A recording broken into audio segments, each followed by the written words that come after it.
Lesti dan Bilar resmi dipolisikan melalui laporan pengaduan dari Kongres Pemuda Indonesia Jawa Timur dengan tuduhan membuat kegaduhan, pembohongan publik, dan mempermainkan syariat pernikahan ke Polda Metro Jaya tanggal 7 Oktober kemarin. Ya, KPI Jawa Timur tidak langsung melaporkan Lesti Bilar karena adanya rasa kasihan dan juga membuka ruang mediasi dengan syarat keduanya melakukan permintaan maaf secara terbuka. Lantas, benarkah pihak KPI Jawa Timur akan resmi melaporkan keduanya ke polisi jika mengabaikan tuntutan tersebut? Dan benarkah Lesti Bilar terancam penjara 7 hingga 10 tahun? Seperti apa reaksi dari pihak Lesti dan Bilar akan laporan pengaduan tersebut? Dipolisikan pasca membuat pengakuan telah menikah siri dan melakukan ijab kabul sebanyak 2 kali. Di sisi lain, Rizky Bilar justru fokus pada kondisi kehamilan istrinya yang sudah memasuki usia 6 bulan. Lantas seperti apa pengakuan Bilar perihal mood swing istrinya itu? Dan ngidam apa yang diminta oleh Lesti kepada Bilar hingga sulit untuk dipenuhi? Lalu, seperti apa penjelasan Gus Miftah terkait ijab kabul 2 kali pada pernikahan Lesti dan Bilar? Apa yang membuat Gus Miftah meminta agar hal itu tidak dibesar-besarkan? Pemirsa, bersama Intens Investigasi, kami hadirkan kabar terkini, terpercaya, dan teraktual. Tetapi sebelumnya, jangan lupa untuk like, subscribe, dan juga share channel YouTube ini.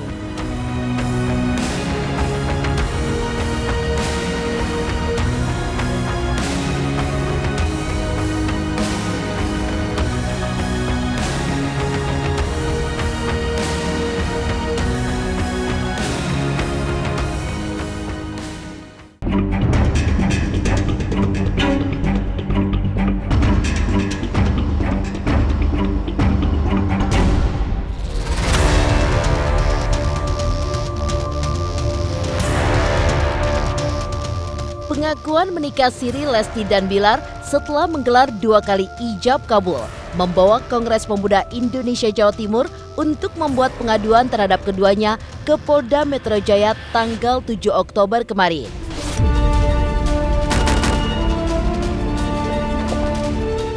Ya, hal itu dilakukan sebagai tindak lanjut dari cuitan Mila Mahmuda di sosial media yang menuding Lesti dan Bilar sudah membuat gaduh untuk melakukan pembohongan publik dan mempermainkan syariat pernikahan.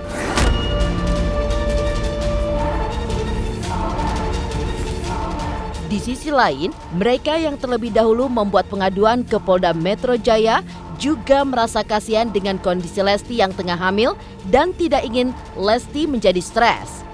Lantas, seperti apa pihak Lesti dan Bilar menanggapi laporan pengaduan tersebut? Benarkah mereka menilai pengaduan tersebut tidak memiliki unsur dan hanya ingin menjadi terkenal?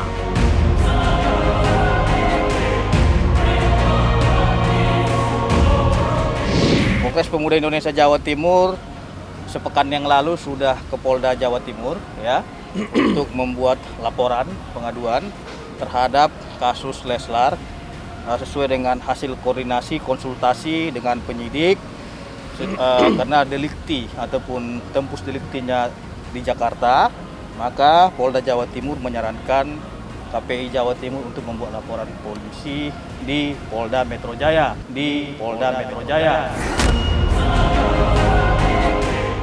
Hari ini Ketua Kongres Pemuda Jawa Timur telah resmi membuat laporan pengaduan di Polda Metro Jaya terkait kasus tersebut.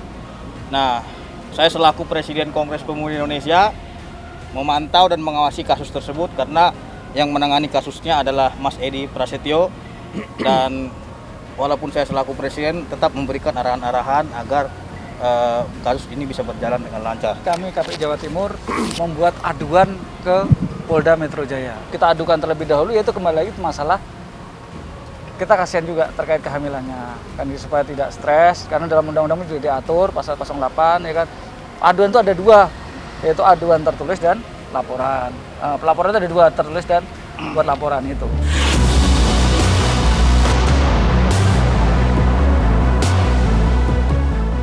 Langkah KPI Jawa Timur untuk tidak langsung melaporkan Lesti dan Bilar ke Polda Metro Jaya dikarenakan mereka masih membuka ruang untuk mediasi. Ya, menurutnya mediasi baru akan terjadi jika Lesti dan Bilar membuat permintaan maaf di hadapan publik. Tak hanya itu saja, KPI juga mewanti-wanti jika aduan tersebut tidak digubris oleh keduanya, mereka akan membuat laporan resmi ke Polda Metro Jaya. Lantas, benarkah Lesti dan Bilar terancam hukuman 7 hingga 10 tahun penjara jika terbukti bersalah dalam kasus tersebut? Kenapa kita buat aduan tertulis terlebih dahulu? Kami membuka ruang publik untuk mediasi atau si Leslar ini membuat pengakuan atau minta maaf ke publik sesuai apa yang kita sampaikan dalam beberapa pekan ini kan itu.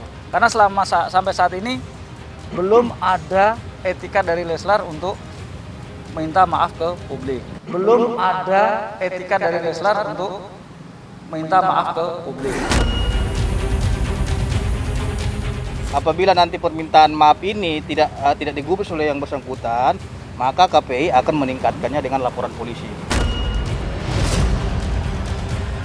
Karena kasus ini memang kasus ini sudah ke publik ya. Mungkin sudah disampaikan secara terbuka juga oleh KPI Jawa Timur baik dengan klien Mila Mahmuda agar yang bersangkutan itu meminta maaf. Akan tetapi sampai saat ini ya klien dalam hal ini Bu Mila Mahmuda melihat tidak ada permintaan maaf dari yang bersangkutan, maka Mila Mahmuda meminta agar perkara ini dilanjutkan. Kalau nikasinya tidak bermasalah sih, ya kan tidak kita permasalahkan. Yang kita permasalahkan teknis pencatatannya di KUA itu aja. Bentuk edukasi kita yang kita harapkan yang disampaikan oleh klien kami itu untuk mengedukasi publik supaya tidak gaduh terkait pernikahan siri ini. Aduannya yaitu terkait satu pasal yang kita gunakan pasal 266 terkait memasukkan keterangan palsu dalam atau otentik dan Undang-Undang Nomor 1 tahun 1946 terkait peraturan hukum pidana yaitu pasal 14 dan pasal 15. Itu yang dimana pasal 14 266 itu ancamannya 7 tahun, 214 pasal 14 Undang-Undang Nomor 1 tahun 746 itu ancamannya 10 tahun. Dari resminya Lesti dan Bilar dipolisikan melalui pengaduan KPI Jawa Timur, benarkah Bilar justru lebih fokus pada kondisi kehamilan Lesti ketimbang laporan pengaduan atas diri mereka? Pemirsa Intens Investigasi, jangan lupa untuk like, subscribe, dan juga share channel YouTube ini. Halo teman-teman, jangan lupa saksikan terus Intens Investigasi yang tayang 3 kali sehari, Senin sampai Sabtu. Jangan lupa like, share, dan juga di-subscribe.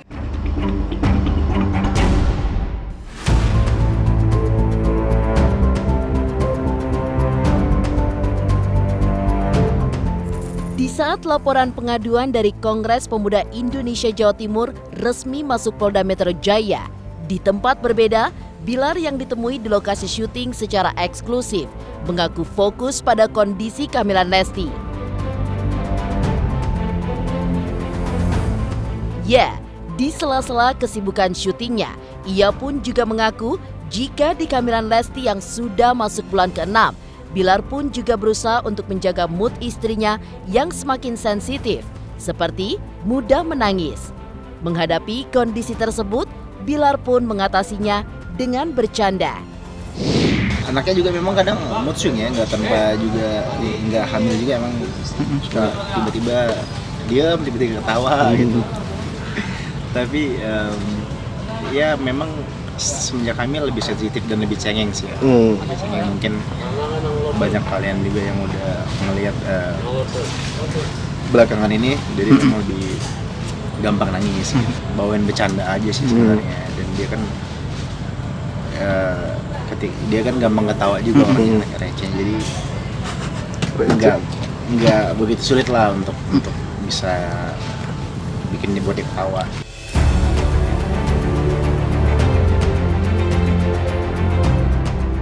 Tak hanya mengalami mood swing, Lesti ngidam minta dipetikan mangga oleh Bilar dari pohonnya langsung dan disaksikan oleh dirinya.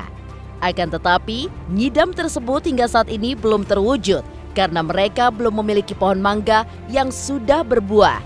Dan Bilar pun tidak dapat merealisasikan ngidam istrinya dengan memanjat pohon mangga orang karena takut digebuki warga. Ngidam normal ibu hamil lah pada umumnya ya, dimana paling dia minta buah-buahan dan minta sesuatu makanan. Tapi ada yang agak susah itu yang belum bisa saya wujudkan. Dia pengen saya metik mangga langsung dari pohonnya. Berarti dia nyaksiin gitu? Iya, dia harus nyaksiin kalau saya metik mangga gitu.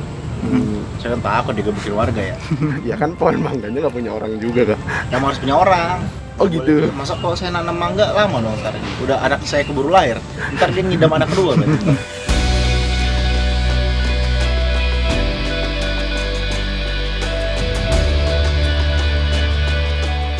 Dari curhat Rizky Bilar soal ngidam sang istri yang belum terwujud. Lantas, seperti apa pandangan Gus Miftah atas pengakuan pernikahan siri Lesti Bilar yang hingga kini masih menjadi pergunjingan netizen?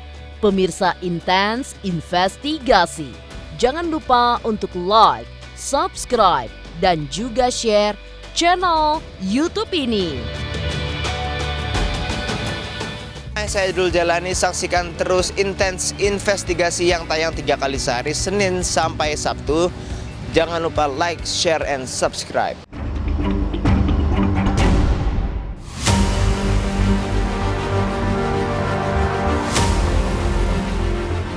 Pengakuan Lesti Bilar soal pernikahan siri yang berlangsung di bulan April lalu dan ijab kabul kedua secara live di televisi bulan Agustus kemarin masih saja menjadi perbincangan warganet.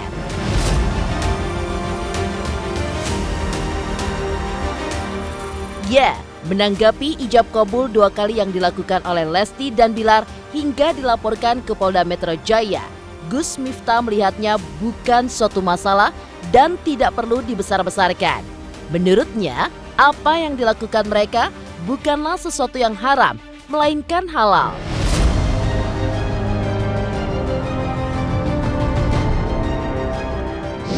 Yang jelas nikah siri itu sah secara agama. Yang membedakan hanya tercatat di lembaran negara apa tidak. Bedanya dengan nikah resmi itu, kalau syarat, rukun, tata cara semuanya sama. Jadi kalau pertanyaannya tentang nikah sirinya ya sah-sah saja. Sah-sah saja, gak ada masalah. Kalau pengalaman saya menikahkan siri orang, biasanya dokumen yang kita bawa itu cukup kita pasrahkan ke KUA. Lah KUA udah tahu, oh ini yang menikahkan Gus Miftah, ini kemudian didaftarkan menjadi sah secara kantor urusan agama gitu. Jadi kalau persoalan nikah lagi itu ya silakan saja. Tapi kalau saya menghindari, karena saya khawatir dianggap tajdidun nikah atau memperbarui nikah. Tapi juga ada ulama yang membolehkan, ya silakan saja gitu. Tapi kalau toh menikah lagi juga nggak apa-apa gitu, nggak apa-apa. Biasanya tujuannya apa? Biasanya tujuannya adalah untuk menghindari perzinaan, Saya pikir nikah resmi pun juga menghindarkan perzinaan. Kenapa nggak resmi sekalian? Gitu. Kalau ada faktor di balik itu saya no comment. Kalau saya pokoknya mendoakan mereka lah, mudah-mudahan yang terbaik bagi mereka. Karena saya pikir sebenarnya yang melakukan seperti ini tidak hanya Lesti dan Bilar, banyak gitu loh. Yang kemudian nikah siri, kemudian nikah resmi. Tapi bedanya mereka public figure itu saja kok. Yang melakukan pernikahan yang sama seperti mereka, nggak cuma mereka. Itu banyak orang, mendoakan yang terbaik. Toh yang mereka lakukan halal gitu loh, bukan haram. Sekarang kawan-kawan begini ya, yang haram saja kemudian banyak kok. Dan gak diungkit-ungkit kok, kenapa ini sih yang halal kemudian dibesar-besarkan kan begitu. Kalau saya cukup mendoakan mereka lah. Mudah-mudahan yang terbaik untuk Rizky dan Bilar.